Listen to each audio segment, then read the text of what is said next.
This is the largest weapon the world has ever seen. This is the size of a tank. That's a human, and this is the size of the weapon's ammo. The Nazis called it Heavy Gustav.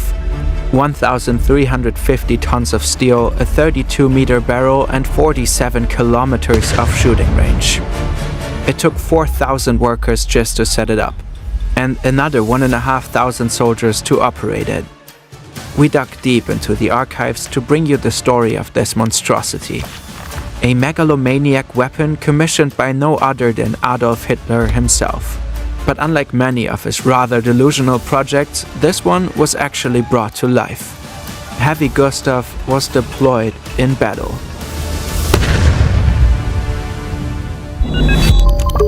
Burn.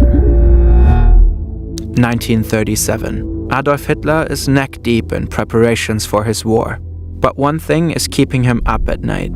The Maginot Line along the French-German border. A massive array of heavily armed and fortified concrete strongholds. To break through the solid line of defense, he needs something new, something big. So he orders Krupp Steelworks, the weapons forge of the German Reich, to build the largest cannon the world has ever seen. Hitler wants it to be ready by 1940. The project is top secret. Under no circumstances must the plans fall into the hands of the enemy. Internal documents refer to the cannon only as the Gustav device. Choosing cute names for heavy artillery is a long-standing German tradition. Other examples are Karl Morder or Big Bertha. Spring 1940. Hitler is eager to finally invade France, ideally with his new superweapon leading the way. But Heavy Gustav is not ready yet, and the Führer is furious. In the end, the Nazis decide to bypass the Maginot Line altogether by invading France through the densely wooded Ardennes in Belgium. A year later, the cannon is finally ready. It's a railway gun, designed to move along twin sets of parallel tracks. It weighs 1,350 tons and rolls on 40 axles and 80 wheels. It stretches nearly 50 meters long and stands as tall as a 4-story building. Its caliber has a diameter of 80 centimeters. The ammo shells weigh up to 7 tons each. This is one of them, a tank-busting projectile capable of tearing through 6 meters of reinforced concrete. And this is you working on a beach with AnyDesk. AnyDesk is a remote access software that lets you connect to your computer from anywhere, securely, smoothly, and quickly. It literally feels like you're sitting right at the machine. It's ultra fast with near zero latency, so there's no annoying lag. File transfers happen directly, no cloud delays, no middlemen. It works on almost everything: Windows, Mac, Linux, iOS, Android, etc. And with 99.98% uptime, your connection is rock solid no matter where you are. You can troubleshoot your grandma's old PC, transfer files, or say, remotely edit. That's how we use AnyDesk. It's just a game changer when you need a powerful machine for your work but want to chill here or here or here for a change. The applications are limitless. Try AnyDesk today. It's completely free for personal use. Just go to anydesk.com/fern or scan the QR code on screen. Okay, back to Heavy Gustav. Tests are run to probe its unprecedented destructive power. Each shot leaves craters up to 32 meters deep and just pulverizes massive concrete walls. But by the time the cannon is ready, France has already fallen. Fortunately, at least for Hitler, there's still another battlefront. 1942. The Nazis have conquered vast stretches of the Soviet Union as part of Operation Barbarossa. But the Soviet forces are still fiercely holding on to one particular place, Sevastopol, then known as the world's strongest fortress. The city is defended by over 100,000 Russian soldiers, shielded behind 5 meters of concrete walls or hidden in bunkers buried 30 meters underground. Hitler desperately needs a win. And Heavy Gustav could be the key to breaking through. But getting the massive cannon onto the battlefield is no simple task.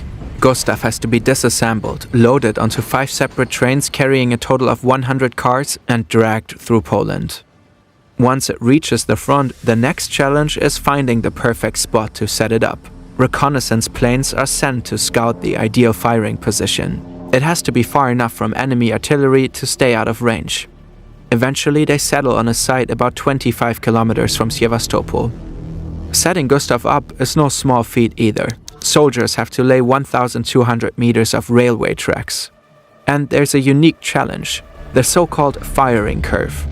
The barrel itself can't be rotated to attack new targets. Two massive diesel locomotives have to carefully shift the entire weapon along the tracks to adjust its aim. Secrecy is critical too.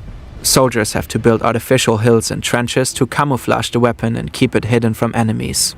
But Heavy Gustav also has to remain invisible from above, which is why the Nazis have brought a 500-man special unit called the Smoke Troop. If need be, they can shroud the entire area in a thick cloud of smoke to conceal the weapon from enemy aircraft. All in all, the operation requires over 5,000 people. Laying tracks, assembling the cannon, maintaining, guarding and camouflaging it, creating smoke screens and ultimately operating the gun. An enormous effort for a single weapon. Unsurprisingly, Nazi propaganda touts the cannon as a marvel of military engineering. Und das ist die neue schwere deutsche Artillerie. Aufzüge und Schienenanlagen befördern die gewaltigen Geschosse zum Rohr. Diesem massierten Feuerhagel werden auch die letzten Festungswerke von Sevastopol auf die Dauer nicht standhalten können. After 3 days of assemblage, Heavy Gustav is finally ready to fire. This is Fort Stalin. For days, Soviet soldiers have endured relentless shelling. But they remain steadfast, sheltered behind massive concrete walls. At 4:30 p.m., they hear a massive explosion ripping through the air from a distance. The Soviet soldiers don't know it yet, but at this very moment, they are the target of the largest cannon ever built.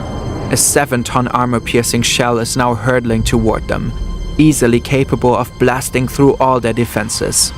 Even the massive concrete walls of Fort Stalin are no match for a weapon of this scale. But then, nothing happens. The shell misses, slamming into the ground about 120 meters away from them. The Germans need almost an hour to reload their gun. Another shell is fired and misses again, this time by 150 meters. Then another, and another. This is an official list of every shot fired on day one and how far they were off target. The next one is marked as a hit. But later, when search teams scan the area, they find no conclusive evidence of an actual impact. By the end of day 4, only 5 shells remain. They are all fired on day 5. And not a single one finds its mark. And just like that, they're out of ammo. Heavy Gustav has fired a total of 48 shots, a staggering 360 tons of ammunition. The official records claim 3 of them hit their target, but even that is debatable. The only confirmed hit was an underground ammunition depot. And that was probably luck. What was supposed to be a terrifying mega weapon turned out to be a massive and utterly useless monstrosity. There had already been doubts about the cannon's accuracy before it was first deployed. Some Nazi military officials suspected that the chances of actually hitting a target would be near zero, given the insane caliber size and shooting range. But they neither had the time nor the resources for proper testing. On top of that, the barrel wore out ridiculously fast. It became completely useless after just a handful of shots. In the end, Sevastopol fell. But Hitler's mega cannon had nothing to do with it. Did nobody have the heart to tell him? Or did he simply refuse to accept the bitter truth? We don't know for sure. Despite being a complete strategic and economic disaster, Heavy Gustav still served its purpose as a flashy propaganda piece for Hitler's vision of an unstoppable German war machinery. After its first and only battle, the railway gun returned back home to Rügenwalde, in what was then West Pomerania. A few final shots were fired during a demonstration. Hitler himself was there to witness his masterpiece in action. When the Nazis lost the war, he personally ordered the cannon destroyed so the miracle weapon wouldn't fall into enemy hands. Which was probably a complete waste of time. Oh, and if you ever wondered what it would look like if you were to fire Adolf Hitler 15 miles across Crimea from a 100-foot-long cannon barrel, well,